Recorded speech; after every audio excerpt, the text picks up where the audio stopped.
Hey all, and welcome to Geek Freaks. I am Frank, and I'm joined by Jonathan. Hey, yo. And today we're going to be going over. We have some Spider-Man 3 news. We've got our Miss Marvel, a brand new Batman audiobook coming. LA Comic Con, and so much more. But we want to first address our audiobook coverage that was supposed to be out last week when you're listening to this. What happened was Squeaks and I recorded it. We were talking about the Sandman. Unfortunately, we had some distortion stuff on Squeak's side. Of course, not my side. My side's perfect as usual. And so we're gonna re-record it and get it out there. I think Audible is like just cursed. I think that's the thing is we're cursed with them. So we're gonna get that done. And then the next one is gonna be Dune. We're gonna get there, guys. Now, if you guys want to support the podcast, you head on over to audibletrial.com/geekfreaks, and you can help out the pod. Jonathan, what have you been playing or watching lately? So, I'm of course a big Star Trek fan, right? I'm Mhm. trying to rewatch. I'm trying to rewatch all the series simultaneously, more or less. I've rewatched Voyager probably 10 times, but I've only seen bits and pieces of all the other series. And on channel 58 at night on weekdays, they air them all in order, starting with the Oh original wow. series. Yeah, they have one episode of the original, then Next Generation, then Deep Space Nine. You can stay up till midnight watching an episode of each series. Which that is cool. Or just I watch on my Netflix also. So I'm trying Okay. to get get a little bit of all at the same time. But also with speaking of Audacity, I just got the Architects of Infinity book that I plan on listening to. It's 11 and a half hours, I Ooh, think, yeah, it's a good size one. audio. It's like, man. It's Um, Audible, not Audacity. Just real quick, the Audacity's that program. oh, Yeah, it's sorry, okay. sorry. Yeah, here, Audible. It's hard to remember. Um, but yeah, so I'm hoping to start getting through that soon too. That takes a little time, 11 Yeah, hours. I don't have much of a commute, but yeah, I'm looking forward to that. and you're gonna be listening to Dune with us, right? Yeah. Okay, cool. Yeah, it's kind of nice. I find myself one little weird thing that's happening.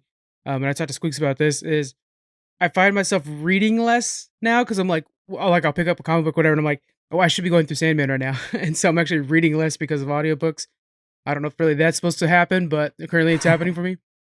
But yeah, Yeah, those are it's really good. supplementing your reading with that. Yeah, yeah. For myself, what have I been watching? Oh my god, the Great British Bake Off, whatever. Mm-hmm. I'm watching that right now. Unfortunately, they're doing like an episode a week, so it's killing me. But that's really good. Season 3 of Fargo's out now, or season 4, I'm sorry, of Fargo, with Chris Rock, and he's like a mob boss. Super good. Uh, Fargo's always good, so that's just awesome. Yeah, that's really about it. Just kind of an easy way to go. If you like that Great British Baking Show, which I love it, they have a holiday version. They have a bunch of seasons out, but they have a Yeah. holiday edition, which is fun. And a show similar to it is called Nailed It. If you never watched that, it's pretty Oh, I funny. haven't seen that. It's all about complete amateurs. These people don't pretend to be pros, but they come into it like, oh yeah, I make my kid cupcakes for his school projects or whatever, and then they have to make some extravagant, beautiful cake, and they have like an hour and a half, and they fail every time. But it's just Oh hilarious my when you god. look at what they're trying to do, and it's three people and their attempts at greatness in an hour and a half, and it's just a lot of fun. So it's good other baking show to check out on Netflix. Do they ever like actually do well, or is it just They, always a mess? there's there's only been a handful that I've seen where it's like, okay, you could totally see the resemblance. Like that does look like the basic structure of what the professional one looks like, but usually you can't even tell what it's supposed to be. It's so bad, but it's funny anyways. That's great. So we have a sequel to The Lion King coming up. This is going to be directed by Barry Jenkins. He's best known for Moonlight. That's 2016's Best Picture of the Year. So this is going to be the same as like John Favreau's Lion King. The sequel is going to be exploring the mythology and the origins of Mufasa. What else would you want to see from a sequel to The Lion King? Yeah, so I'm excited that they're working with Lion King and trying to make some more, Lion King movies. But that last one, though they did the live action animation, it was very realistic. It looked like real lions, and Yeah. and they put a lot of detail in it. Very well done. The only problem is you can't convey much emotion through a real lion. They don't naturally convey emotions like our faces do. Hmm. So it just felt very different. It was just hard to read. So I'm hoping they maybe tweak it a little bit, maybe just do the animation a little less accurate, a little less live action, or just employ other other factors, other ways to convey emotion in the characters, or I don't know, just make it feel more like the cartoon, really. Yeah. You when you go to the zoo and you see real lions in their cage and they're pouncing on each other and stuff, that's cool, but that doesn't convey a story or emotion like you would if it was people talking and stuff. So I just hope they work on that aspect of it. Other than that, the movie was good. The songs weren't as good as the original, the ones they Right. added. But yeah, just I'm hoping they work on that. I totally agree with you. It was there are ways of making an animal show emotion, right? Like maybe they hang low upon the shoulders or something like that. Or you could just slightly more cartoony up the faces a little bit so that we have actual emotions. It's gonna be a tough one to do. Maybe if they add something with so I'm thinking like if they add like a gorilla or whatever to the cast, he would have, facial expressions that we could recognize better. Uh, Mhm. I don't know really how that would fit in the Oh, savannah. you know who did a good job at this though was the Jungle Book movie. Right, and that's Jon Favreau's as well. Yeah, that's why I'm surprised that they Oh, can't do okay. it that well. Right, because Baloo did a great job. Baloo was Yeah, excellent. and I think it was just. I mean, maybe it did kind of break that realism a little bit, I guess, but I don't think it didn't bother me. I thought they did a good job at emoting through him. So maybe Yeah. they have it, and they hopefully have heard from the viewers that they didn't like how it wasn't conveyed well, and hopefully they'll work on that with this one. I do like the fact that it's going to go to a Mufasa origin story, or that that's likely to be so, Yeah. because that would be way interesting to hear where he came from, how he became king, or what kind of struggles he went through and stuff. That'd be cool. Yeah. I'd really like to see what made him so wise in the original. And I think this is a better story than maybe trying to explain, like they did in the original sequel where we got like the post Scar life and we got to see Oscar had a kid and all that stuff like that. Well, while that had really good songs, it just clearly didn't do as well as the first movie. So this is good to just try something totally new while you're Yeah, already and doing a new art style. this will hopefully explain how Scar got his scar and why he was separated, That's a banished, good and point. Oh yeah. who he was. That's a really good point. Yeah, there's all kinds of stuff there where, uh, yeah, Jeremy Iron, I think is no, Jeremy Iron played the cartoon version, but yeah, we could really see his origin story too. That's a really good point. I like that. Hmm. So what I'm concerned about is the reviews for the movie was pretty bad, right? It was 52% through Rotten Tomato, 55 through Metacritic. The only reason this movie did so well and is why they're doing the sequel is because it got 1.6 billion worldwide. Pretty insane. But a lot of that is the Lion King name. I have a feeling that this movie's gonna have a dramatic drop off because everybody's past the Lion King name.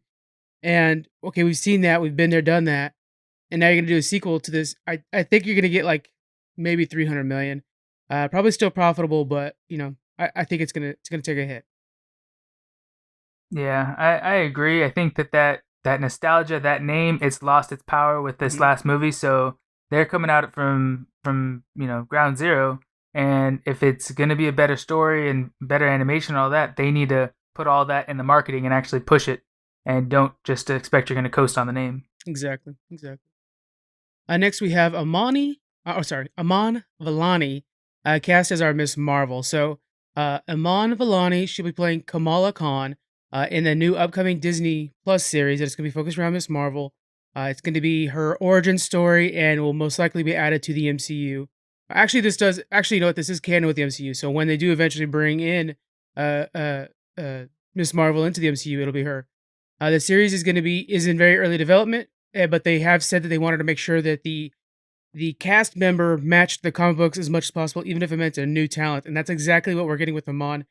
She's brand new to acting, and so I'm excited for somebody who's like new to acting to be thrusted in such an important role and to see what she can do. Uh, she she looks like she's such like a wide eyed girl, like she's so young and stuff like that. And it's just like, oh man, get ready, you're about to be famous. It's pretty crazy. What do you think about their choice going with a brand new talent?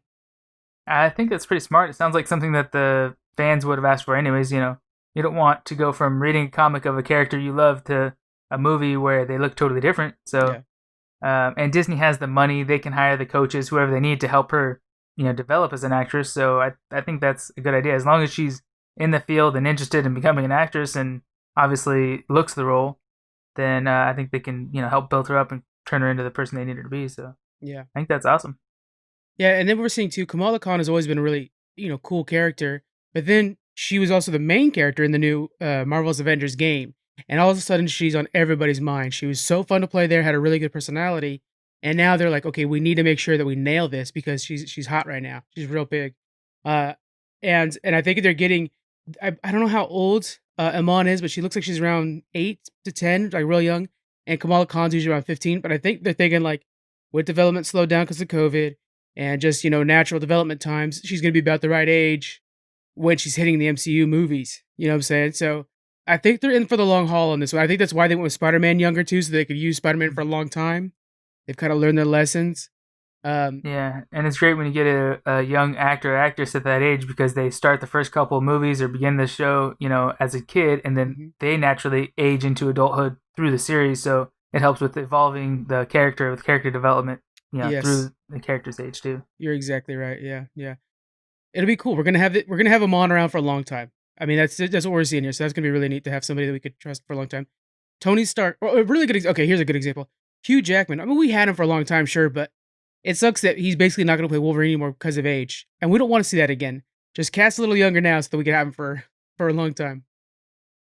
All right, we have Jamie Foxx. He's coming back for Spider-Man. This is so nuts. He's gonna be playing Electro again. He's from the Amazing Spider-Man #2. That's the one with Garfield as our Spider-Man. He's coming over to Tom Holland's Spider-Man universe, completely different universe. And this has kind of shook the internet, right? Because myself, I think the Amazing Spider-Man movies were pretty bad. I dislike Garfield himself, and the movies I just didn't think were really good. Did you care for those movies? Not all that much. I mean, they were just okay. I'd watched it because they're Spider-Man movies, but yeah, it wasn't the best. Yeah. What do you think about Jamie Foxx joining the cast in this new universe? I mean, as long as they can explain, I don't know if they're separating the multiverse, the universes and stuff, but I would try to explain something like that, make it don't just kind of drop him in. But I mean, I think he's a great actor, and it'd be good to have his character in there. Um, I don't know. Are they just gonna pretend that the other movies didn't exist, or they're just I think I the don't know how fans that's gonna are. work, but yeah. So, Um, I mean, I think it'll be fine. It just depends yeah. on how it does. Really, if they do a good job with it, then they were successful. I mean, if Yeah. if Then they kind of just shoehorn him in and try to sell it with his name on it, then obviously it's gonna fail. You can't just toss him in and expect it to be better because of a single actor without investing into it. I think that's the vibe everybody has right now too. It's kind of like this, like, all right, we'll see, kind of thing like that. Like, we trust MCU, but don't do any shenanigans. Don't make this bad. Uh, Yeah, Particularly on Spider-Man, everybody's been burnt before with Spider-Man 3, so it's one of those things where it's like, just know your role. But I think you're 100% right on this. We're going to be getting the multiverse. It's a big part of the MCU in this next phase. We have WandaVision and we have Doctor Strange, both of them multiverse-themed movies. And Spider-Man, of course, is notorious for the Spider-Verse. So we may be seeing some more people come in. We already had J.K. Simmons playing J. Jonah Jameson from another Spider-Man. He played in the Tobey Maguire Spider-Mans, and he was in the Tom Holland movies, but he was a different version of J. Jonas Jameson. So I think that's what we're gonna see. We're gonna see Jamie Foxx play a different version of Electro, and he already said on Instagram he won't be blue in this movie because he was blue in the first one. So maybe we'll see him as a different version of Electro. What do you think about that? Like, there's a different version to all the characters that we've seen in the other movies in this one, but maybe the same actors. What are your thoughts on that? yeah. I think that's fine. I mean, if they are diving into the multiverse and explaining that aspect of it, then that would make it easy.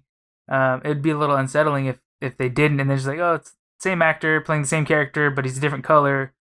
But that's their version of him here. It might be a little unsettling for people. I'm sure they'll get over it Yeah, if it's a good movie. But if there's other aspects that just feel a little awkward or clanky or uncomfortable, then that'll line up with them, and it's gonna make the movie not fit right. So it's just one hurdle to get over that I don't think would be a problem as long as they put a lot of attention to the rest of it. yeah. I think it would be. It's kind of one of those things that they might just invent because they want to be able to recast Jimmy Fox stuff like that. But I think it would be nice to be able to grab. I don't remember his name, but the guy that played Doc Ock in the Tobey Maguire movies. I know Mm-hmm. he's older now, but I think he just nailed that role so much. I would love for him to come into the future movies too. And we need a Doc Ock pretty soon, so that'd be really neat. I'm down for that. We're also this is another member of the Sinister Six, which is something that Sony has wanted to do for a long time, is create the Sinister Six movie. I can't wait to be able to say that 5 times all the time. So we're getting that rogues gallery of Spider-Man villains that'll get their own movie, which will be pretty neat to see. This like roving band of villains. That'll be a fun movie to watch. We have so we don't normally cover upcoming podcasts. That's not really good business for podcasters. But this one we're actually going to be adding to the Audible thing, although it's on Spotify and it's free for anybody who uses Spotify as their platform. So we're getting a Batman narrative podcast coming to Spotify. Both Audible, audiobooks and podcasts are really on the rise right now, and DC's taken note. Actually, Marvel has too, in one sense as well. DC signed a multi-year contract with Spotify to develop these storytelling podcasts, and so what we're gonna be getting is this is written by David S. Goyer. He's the guy that wrote the Dark Knight trilogy, the Christian Bale movies. He's using his company, the Phantom 4 Productions, and they're gonna be writing a long story that's gonna be told over podcast episodes, like an Audible book or an audio drama, more accurately. I'm excited for this. This is really cool. Kind of reminds me. You remember, like in the '40s, like you hear about that, like, oh, we're gonna sit down and watch and listen to the next Superman adventure or something like that. What do you Hmm. think, man? Yeah, that's what it feels like. It's a that kind of nostalgic vibe, I guess, of just everyone sitting around the radio. Yeah, I don't know how well that'll take with our modern generation. I mean, with stuff like TikTok and everything, kids don't have as much of an attention span, I guess. So they want something quick and blurbs and short. But I mean, with people that like to listen to podcasts and read books or listen to audiobooks, I think that would land perfectly fine. So I think it'd be cool. you know what? You reminded me of something. As a podcaster, part of what we do is we research what other people are listening to and how they're spending their free time in other parts of the world, right? And the Middle East somewhere is somewhere where we're really focusing now because we're seeing some interesting numbers come out of there. And when I look at their charts, you know what's doing really well over there, Jonathan? Are Mm. children's podcasts. I didn't think that was a genre, but it's huge in the Middle East. Children's podcasts. Like entertainment for children, like Yes. to keep like your kids are in the car, they're getting frustrated, give them a Right. tablet to watch a podcast on or listen to a To podcast. listen to a pod, you put it in the car. You know how we would have like wheels on the bus go round and round? They put on a Oh children's yeah. podcast that is like Barney, but a podcast version. And yeah, that they're huge in the Middle East. And Hmm. it's like that is such a good idea that I have never thought about. And I'm wondering if maybe here in on the West Side or in America, we're a little bit too short attention span for that to grasp on. But man, that is such a neat idea. And I think maybe DC saw that maybe this is a future of like, hey, the kids will be next on this because right now, like it's usually our age that's listening to the podcast, but it could be that next generation that's starting to grab onto them. It's Yeah. really interesting stuff. And I wonder now that you mention this, now that I'm thinking about it, like the educators and people that work with children, I wonder if they look at that as a way to help develop a child's like curiosity and imagination and just help them critical thinking and uh, I don't know, like it seems like a way that would help develop their brain because they're listening to a story just like for eons, we all gather around the campfire and tell stories. Yeah. And so in their mind, they're having to piece it together and, imagine what people look like Ooh, and listening to the details and descriptions and drawing it in their head yeah. versus staring blindly at a video that just has it all written out for you and showing you what it actually looks like. I would I think love to that, see some studies on that, John. That's a really good idea. yeah, Yeah, that it's might be, engaging their mind a lot more than just zoning out to some YouTube video. yeah, you're Huh, actually having to think you're doing half of the creative work. that is interesting. We'll have to follow up on that because that is a good idea. Maybe we'll do like a segment on that. That's pretty neat. Hmm. Um, but yeah, so this, we have this story coming. I like the idea of, this is this is going to be actually a darker version of the Dark Knight. So this isn't actually aimed at like children. It's mostly like teenagers. But it's Hmm. supposed to be like the Dark Knight trilogy. And I do like that idea of like, hey, oh man, it's Friday. There's a brand new Dark Knight out, or this is actually going to be called Batman Unburied. Is that tells you it's gonna be pretty hardcore. Um, so like, hey, it's Friday. Let's. I pick him. I pick up Steven from school. On our way home, we listen to the next Batman Unburied, and it's just like it takes up all the attention. It's a reason for like those commutes to be family building moments or something like that. There's other ones too, by the way. There's of course the Sandman, the one we're listening to now. Marvel put out a Wolverine series called The Lost Trail, and I'm starting to see that this could be a new avenue for podcasts. Something that's already doing really well. A whole new thing of this like let's come around, let's listen to this together and analyze it together kind of thing. Yeah. Pretty neat. Yeah, that sounds pretty cool. Yeah. I was just thinking too while you were talking about that. One thing that I don't think anybody sells or has been developed yet that would be nice for families listening to a story together, because you might be in different parts of the house or have things you want to do while you're listening to it, like we often do. But Yeah. if you had a way that you can connect all multiple Bluetooth headphones to the same Spotify at the same time, so your kid can be drawing while listening to the story, and you could be washing the dishes, but you're all still listening to the same story together, and you could talk about it afterwards. Yeah. Well, if you have Alexas in different rooms, you could definitely do that. There you Be go. really neat. Hmm. Hmm. Pretty cool. So a quote from this is how we're gonna end things off here with David S. Goyer, the guy that writing this. He says, "I've been a fan of narrative podcasts for some time and was looking for the right story. Returning to Batman seems like the perfect opportunity. We'll be using this unique advantages of audio to dig into more nightmarish members of the Dark Knight's Rogues Gallery. So they're gonna be going deep. So they're gonna be finding some of those villains we don't hear much about.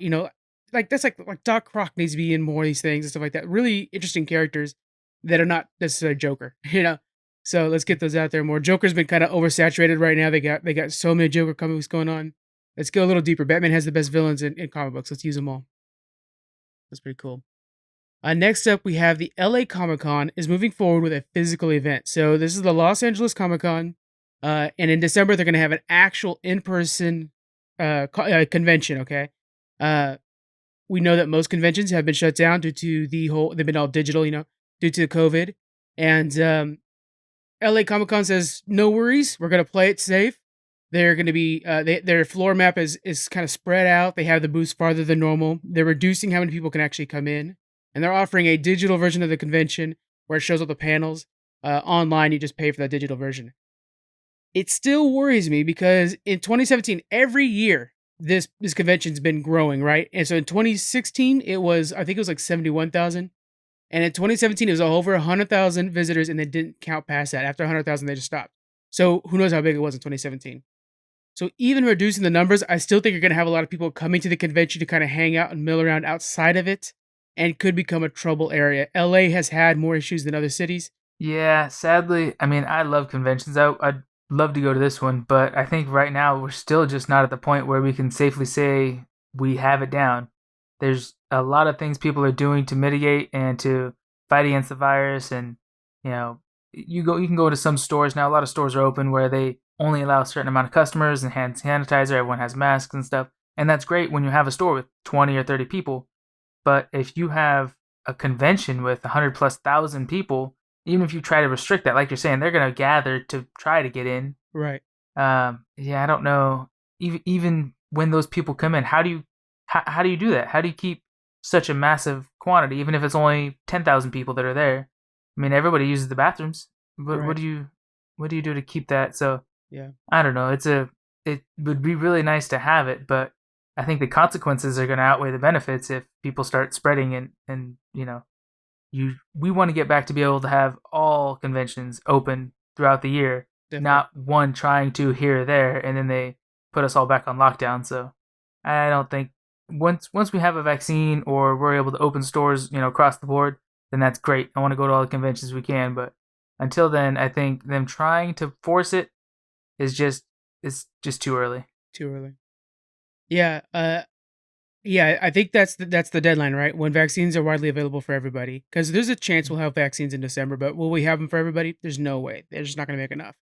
And man, conventions. I miss the hell out of them. But if you've been to these big ones, and we've been to these big ones, so much of it is just hanging out outside. There's all kinds of food trucks and those vendors that set up outside trying to just leech off of the convention's popularity.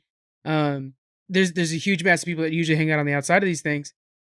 You're just talking about another super spreader event, and so I hope people please, please, please be careful. If you do want to attend the convention, it's December 11th and 13th. If you're going, be safe, be careful. Let us know how it went. If you happen to live in the LA area and you're going to the sick pictures, let us know how it was in there, and show us those safety precautions. Because if I mean, let's look at the positive side on this. Let's end with the positive side. If this works, then it's the first successful convention this year, and it opens a doorway on how we can do things in the next year, because it'll be a second before we're like fully back up and running to have big conventions again.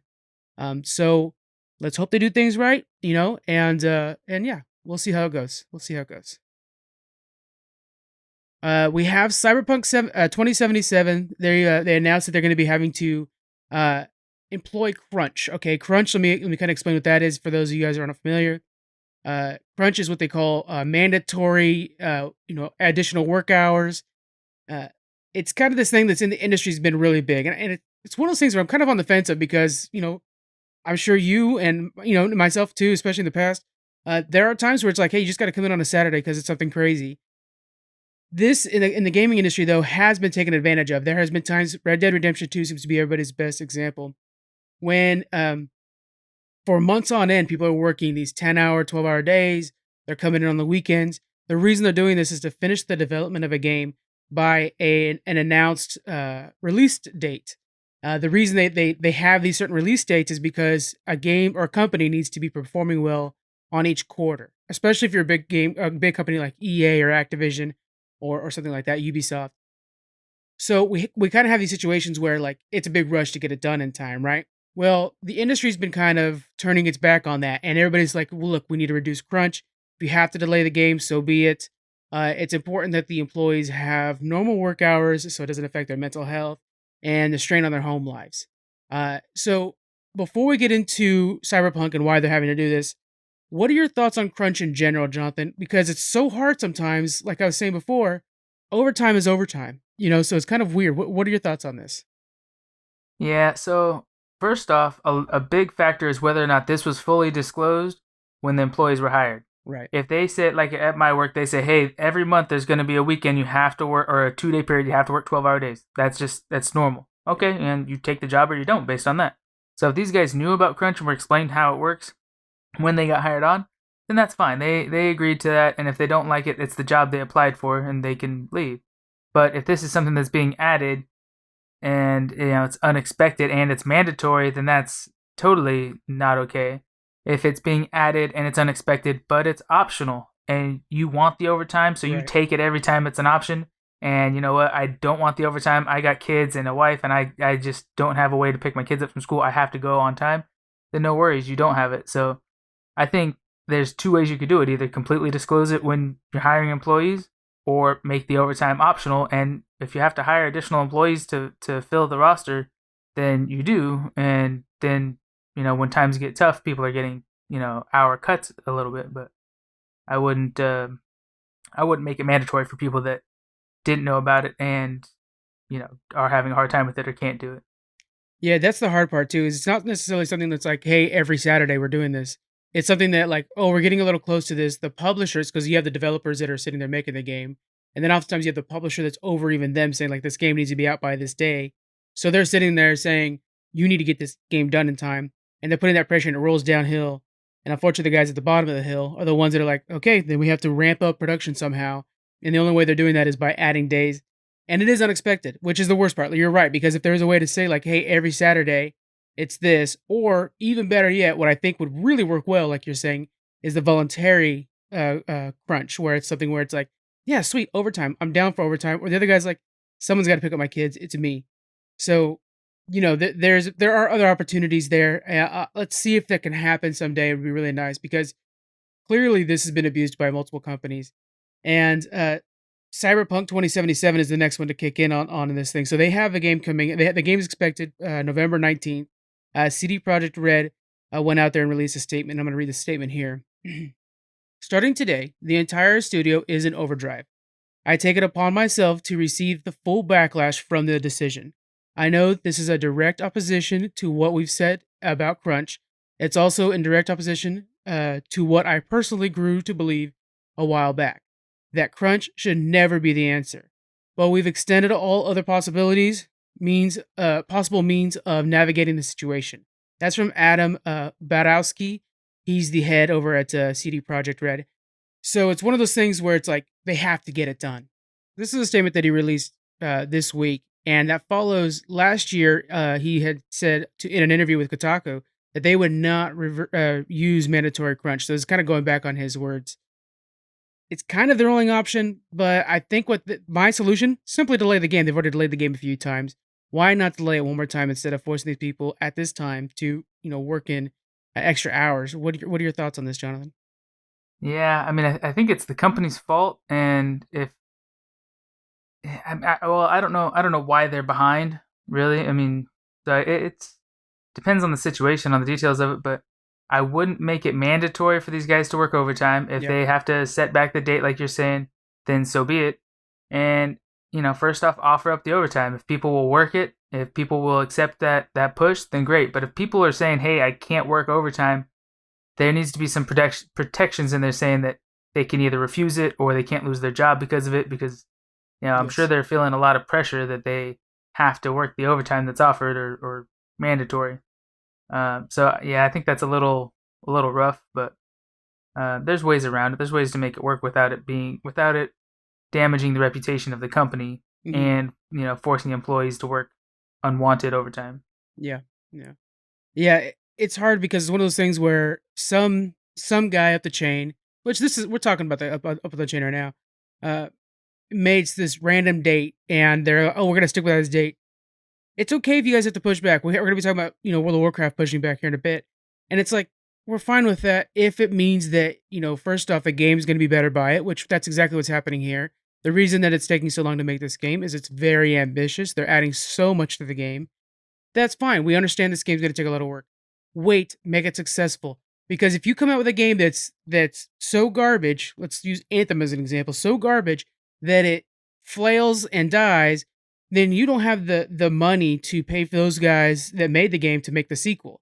So I mean that company, we don't want the company to suffer in general because the game was bad. So just delay it. There's nothing, it's a shame that the bean counters, the guys are like, we need a game in December or we need a game in this month so that the quarter looks good, is the one that is get down there and help them program. Then get on a computer and help them out because it's all hands on deck. It's just one of those things that um it should be team effort and not just like one guy picking a date. Like we're gonna hit that date. That's too bad. Yeah. But I get what you're saying too about investors and stuff. It's a big company, so if they don't have it out by the end of that quarter, that whole company's stock will be less valuable, and so Yeah, it has a big influence on them. That's I think how they do all their pacing and development. So you're exactly right. Yeah, it's maybe plan on having a portion of the game released or a demo or beta testing or something like that, so that the market can get a taste of what it's going to look like and it can sustain the value of the company. But yeah, it's hard to develop a game over so long and then you're not reaching that deadline. It's like crap. Everyone's expecting it. All eyes are on us, and here we're falling short. So what do they do but push harder? And it's just unfortunate for the guys at the bottom. yeah, yeah. We'll see what happens with the video game industry. It's definitely on the verge of unionization and a change in the employment standards. So it's exciting times, right? Because we're going to see something new come out of it, and hopefully for the better. Uh, we'll of course keep you guys up to date as things progress, but there are some changes coming for sure. All right, next one's real excited, Jonathan. I know you don't play much Smash Brothers, but we have Minecraft joining Smash Brothers. So that's Woohoo. Steve, Alex, the Zombie, and Enderman are all joining Minecraft. They actually had to redesign the game in a lot of ways because of how these characters are going to work. For example, Alex and Steve are actually going to build blocks to like block people when they. The great example, I saw Pikachu jump off the stage, right? And you know how he can like teleport back or warp back or whatever. Mhm. The Alex built a wall, so boom, he hits the wall and just falls dead. I mean, it was something neat. Yeah, so crazy. So many cool new things coming. They all have thematic abilities like crafting weapons and swapping weapons, being able to build and just really neat little structures and stuff like that. And it's all kinds of creativity. These are some of the most creative new characters coming to the world, and they're going to be in. I believe it was the second part of the new season coming up. And they also added multiple stages. So we have the snow biome and the green tundra biome and different biomes depending on the different biomes of Minecraft. Really cool characters. I didn't even think this was a possibility. What do you think, man? What are your thoughts on this? Yeah, I mean Minecraft is really popular for the younger age, especially. So it's makes sense that they would want to add this to it. But Yeah, I didn't think of the Minecraft characters like you would a Smash Brothers character where they have specific attacks and moves and abilities. But I mean, you can create it, I guess, based on their environment and what they can do. So I think it's pretty cool. I'm excited. I'd really want to see how an Enderman would play out because that seems like yeah, out of the most unique out of those four. That'd be kind of cool. yeah. I know. Yeah, the Enderman's abilities. That's true. He could like teleport. There is a thing where he like hides underneath an umbrella when it's raining and stuff like that, because of course they don't like water in Minecraft. I don't, Mhm. it's very creative. I'm just excited to see how that's gonna play because it's gonna change the landscape a lot, literally with building blocks. That'll be neat. Mhm. Okay, we have the Shadowlands. World of Warcraft Shadowlands expansion is getting delayed for sometime later this year. This was announced by Blizzard this week, along with the new pre-patch date, which is going to be October 13th. This was something that was kind of building. We knew that like they're probably going to have to delay this because they were adding some, the betas on the last month. This is when usually you see some fine tuning. They were adding major changes to the beta. It was like that's not right. And of course, with everybody working at home, things have been slowed down a lot, so it made sense. Um, and they've been working hard. The pre-patch, everybody was expecting it to be on September 29th. It of course was not. So therefore, everybody was like, "That's not. What are we gonna get a shorter pre-patch? It's really weird." And so it was kind of brewing there, but it kind of came down to the situation where, okay, if Blizzard had their control over their game, they would say, let's delay it so that we don't have to work as hard, or we can make sure it comes out in a good condition. Activision, which is something we were just talking about with the other thing, um, was saying if it was Activision charge, they would want it done by the normal release date, the 29th, so that they can make sure to hit their marks. So we're kind of in this tight window, right? Amazingly, and it's weird because of the fans' reaction to this too. Amazingly, it actually did get delayed, and the fans were excited. So many people in the forums are happy about this because it means Blizzard, the classic Blizzard, the Blizzard they all grew up with loving because they made quality first, got their way and was able to delay the game to make sure everything was done right. And Activision just has to wait. It'll still be the same quarter, so it's not like they're going to lose, the normal hype they get. It's going to still be the same quarter. Um, all kinds of course, speculation going out on what their new release date will be. We know a pre-patch will be October 13th. And one of the dates that's being thrown out there is November 17th, which, we're doing a charity stream when the thing comes out, of course. It'll also be my birthday, so it'll be even a bigger charity stream. We'll throw out some extra hoops for that one. But yeah, so our charity stream is going to be delayed as well, of course. But I hope you guys can join for that. That's going to be for Checkpoint organization to help with mental health and gaming. Yeah, it's just one of those things where it's like I think the delay's for the best, but it still's like, oh, that's too bad. Everybody's excited about it over here on the Discord and stuff like that.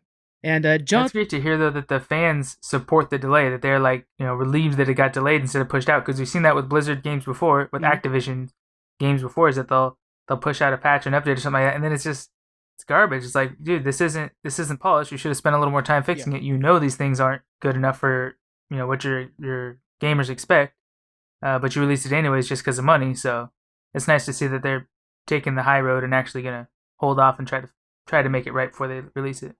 yeah, it was really kind of this bittersweet good news kind of thing. Um, so I've told the guys already, and you slightly agreed to it. Are you leveling a character in Shadowlands? I don't Oh know. We have man. to see where I'm at when that comes out too, because I am Okay. hopefully moving in the next couple months. Okay, that's fair. So if I'm in the process of moving into a new house. I mean, once I'm settled, I guess there's no reason not to. So Well, there we go. We're going back and forth, guys. Jonathan hasn't played since Wrath of the Lich King. That's 2007.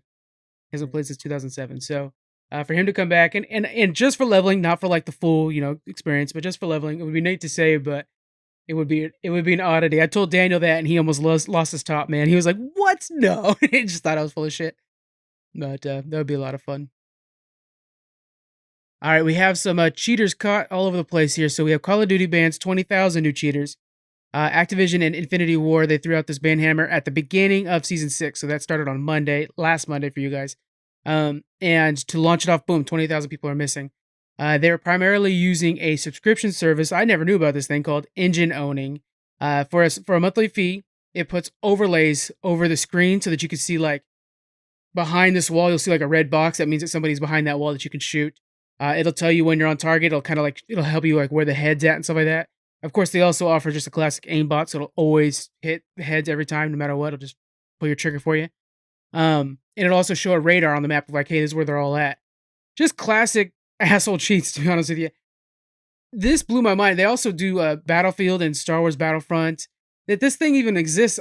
It's actually a good business, but man, it's so shady. I didn't know the thing existed. If I was a Call of Duty player to find out that these people are just now getting banned, I mean, if I had found out that there was 20,000 people cheating so effectively, anyways, I would have just dropped the game and never touched it again. Yeah. But right now, finding that they're fighting it and that they're banning these people maybe I'd continue to play, but that to me, if there's cheaters in the game and it's not eradicated immediately, that just ruins the game. It's just a complete waste of time because you're not on an even playing field, so your skills against their skills are not being, fairly compared, Yeah. and it just ruins the game. You get mad because you fail, but you can't complain because you need to practice more. You're not doing as good or whatever. But if you're failing because the other guy's cheating, that just completely ruined the game. And so Yeah. I hope the Call of Duty fans give it a chance, seeing that these guys are trying to extract all these cheaters. But they need to be honest about it. They need to keep it up and not try to sweep it under the rug too. You're exactly right. With the same thing happening to PUBG, man. Once people found out people were cheating, I know I stopped playing, right? Because there was times where we'd have to all team up and take out a guy who's sitting there teleporting around the map. That takes away a lot of the fun of the game, and so it just why play a game where you don't see the company actively trying to stop that? Uh, Mm-hmm. for PUBG, I think it's Wildcard that makes that game. It took them forever to finally do it, and even now it's still a problem apparently. But Activision and Infinity Ward have been pretty hard about this. They really want to make sure that they stop this. They actually, this is the latest one. Over July and April, they were banning 70,000 players over that span. And then after this 20,000 ban, they went to Twitter to kind of brag and said, we've got 200,000 people out. We're going for more. And so they're just going to keep on pursuing cheating players. And man, that got me hyped to just go back and play Call of Duty again.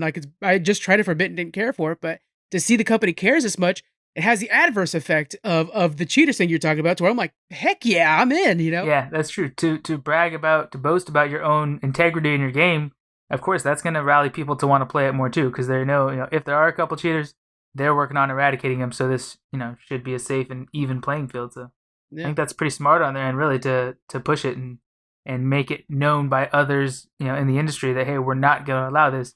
You try, we're going to find you, and you're going to be, banned anyways. That's awesome. I'm totally in now. I might download it and try it out with Daniel. I know Daniel, that dude doesn't sleep anymore. Through the night playing Call of Duty. And I'm just like, Yeah, don't you work? I know you always complain that I'm tired. Well, I think I know why. You're playing Call of Duty all damn night. yeah. CS:GO, they had a big problem with cheating as well. So we reported before that they had 3 coaches banned. Those were reported by ESL, the guys that run a lot of the CS:GO esports. Well, now we find out that there's a whole lot more coaches banning.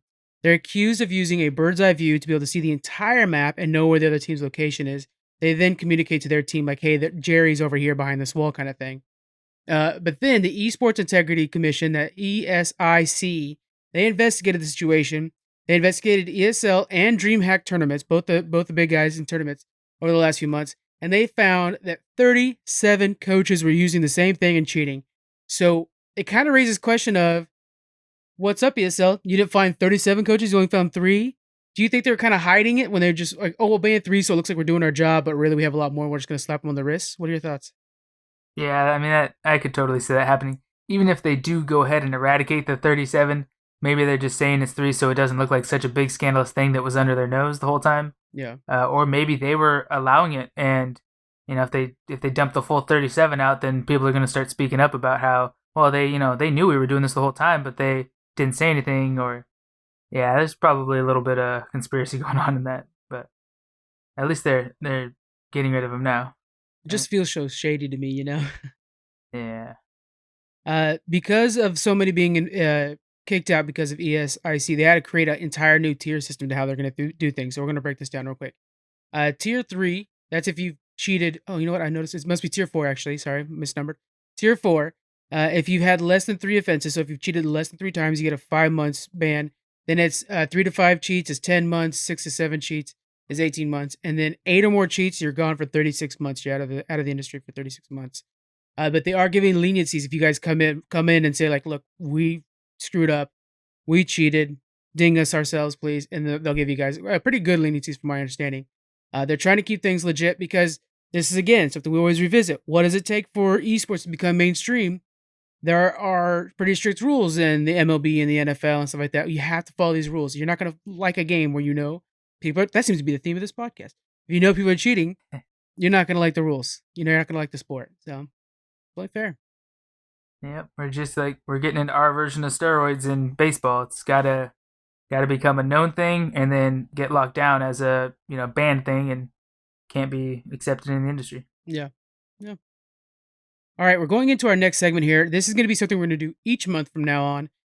Jonathan's taking the helm on this. Jonathan, you're going to be going over our best things to watch, right? Yep. So a lot of our streaming services have some hot new content coming out this month. So I'm gonna go through pretty much what I recommend you check out and some of the stuff that I myself want to check out that I haven't yet. Okay.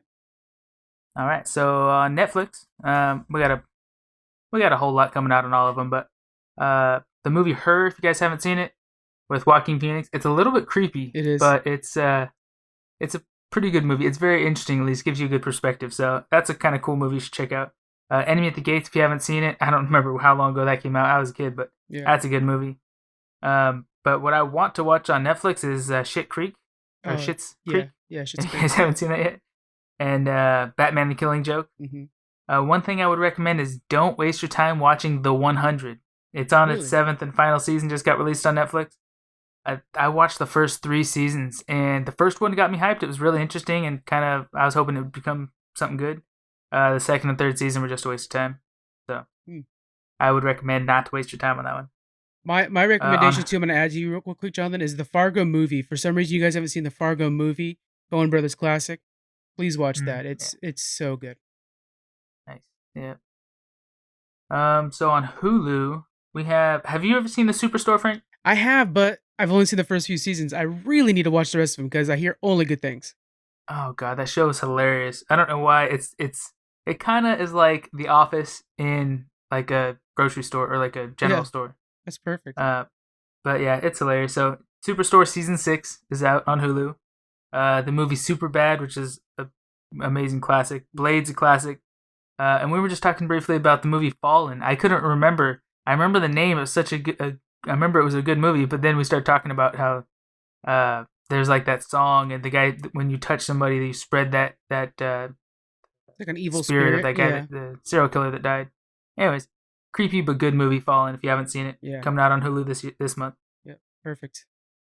Then let's see, on Amazon Prime, if you have it, we got a few good movies. 30 Days of Night. If you haven't seen it, it's a zombie movie, and it takes a different perspective of zombies. Movie. It's really, really creepy. Yeah, it's a vampire movie, but treats it like zombies. That's the trick. Oh, sorry. Yeah. Vampire movie. You're right. But yeah, it feels it feels a lot like a zombie movie. It does. And it's up in Alaska, right? Mm-hmm. In that region, yeah. So that's where they have like a whole month of just darkness because the way we go around the sun. So yeah, that's a good but creepy movie. A Knight's Tale, an amazing movie, instant classic. You should watch that. The Mask of Zorro, also amazing movie. Yep. One I haven't seen but I've heard nothing but good about is The Departed. So I'm gonna definitely try to watch that myself. Yep, definitely agree with that one. That is a good classic. HBO Max, Man of Steel is, to me, I want to say it's my favorite of the Superman movies. Really? Yeah. I noticed you skipped Superman Returns up there, so okay, that's what it is. You like a Man of Steel. It's really good. It's just, yeah. All right, that's good. Yeah, I think, the Man of Steel. I'm like looking back at the picture, like, wait, which one's which? Yeah. Oh, yeah. The movie Dreamcatcher, I know a lot of people don't like it. Really? Wow, I thought it was great. Yeah, I don't know why. It's one of my favorite horror movies. It's a really cool movie, but I've heard people criticize it like repeatedly. So check it out and let me know what you guys think. Maybe I'm the only one that thinks it's a good movie. The sequel, It Ends, is on there, and Galaxy Quest. If you haven't seen Galaxy Quest, it's one of the funniest sci-fi movies out there. You got to check it out. HBO Max is freaking killing it. There's so many new things coming out. It's such a good library. It's a ton. The one on there I haven't seen yet that I totally should is Us. I know it's creepy, and we're getting up to Halloween pretty soon, so it'd be a good time to watch another good scary movie. All right, I got to throw a couple more on this one for you, John, okay? Uh-huh. I got to get Semi-Pro in there. I'm the only person on earth who thinks this is the best Will Ferrell movie in the world. It's so good. You guys watch Semi-Pro. And then Best in Show is really good, too. If you like Schitt's Creek, the parents from Schitt's Creek are also a couple on Best in Show. The amount of talent that's in that show is amazing. So Best in Show is really good. Nice. I like Semi-Pro is okay, but to me, it's just like a weak second to Talladega Nights. Oh, I felt like a good one, yeah. whenever I see that, it doesn't make me want to watch Semi Pro, but just the cover makes me want to watch Talladega Nights. To me, it's second only to Step Brothers for Will Ferrell stuff. Really? Which is, I know that's that nobody agrees with me. All right, and on Disney Plus we have Onward, which I just watched like 2 months ago, I think. Yeah. And it was a really good, fun family movie. So definitely recommend that. And The Mandalorian. If you haven't watched it yet, stop what you're doing. Go watch The Mandalorian. Season 2 is coming to Disney Plus. Yep. And we talked a little bit about this too. This Gordon Ramsay Uncharted show. It is interesting. I wouldn't say you have to watch it, but if you like cooking shows and want to see something a little different, he pretty much goes to remote areas and learns how people, that don't have a Michelin star restaurant, how people cook out in like the rural areas and stuff. So it's kind of it's a different perspective on a cooking show, and it's kind of cool. Yeah, I'm gonna check it out. Might as well. I like Gordon Ramsay, so it'd be nice to see a show where he's not, yelling profanities at people. So that'd be pretty neat. Exactly. Well, yeah, that's a plus about the show is he's actually very gentle and timid with people and friendly. So it's like, this isn't Gordon Ramsay. This is somebody else with a Ramsay mask on. Well, yeah, when you see him on interviews too, he's a genuinely nice guy. It's just like the character Gordon Ramsay has to be, a jerk. Yeah, that's what it is. He's just got to yell at people like a drill sergeant kind of thing, I think, in the kitchen to, motivate them or whatever, or play the character that made him famous. So that's all right. Yeah. All right, well. Yeah, that's all I got. Lots of good stuff coming out. There is a lot of good stuff, and we got Halloween coming up, so there's gonna be all kinds of horror movies to catch up on. I think maybe we've done a top 5 horror movies before, but we might have to like type it up, make an article or something, because I want to kind of get a good list. Revisit and talk about our top picks from that one. Oh, damn it, John, you're always doing good. All right, that's what we'll do then. I like that because I need to get a good list going. I need to get. I want to watch the old It and the new It. There's a bunch of stuff I want to watch. The Hills Have Eyes is coming soon, and that one that came out I think it was when I was in high school, and it just scared the hell out of me. So that's what I want. I want to be really scared. So that's perfect. That one's too true. That's just too creepy. I like the too true. I'm afraid I'm gonna get stranded in the middle of nowhere now because of that. Yeah, right. Back then they didn't have the GPS on the phones too, so you were really in trouble. Mm-hmm. All right, guys, that's going to be it for us this week. Thank you so much for hanging out with us today. A nice and short episode. The last couple have been kind of long, so that's great. We have Level Up coming back, and we have an episode coming out later this week. And then we have another episode coming out next week. They're just bonus episodes. Then we're going to do those monthly. We saw the numbers. We saw that you guys are really going to those. Boom. We got another one coming your way. So we're excited for that. We also are working on another series coming to the show. It should be out later this month. I'm really excited about that one. And we're going to do a special episode spotlighting that show so you guys can see more content coming your way from Geek Freaks. And then hang out with us on the stream and in Discord. All the links are below in the description. Thank you guys so much for hanging out. We'll see you guys next time. Bye.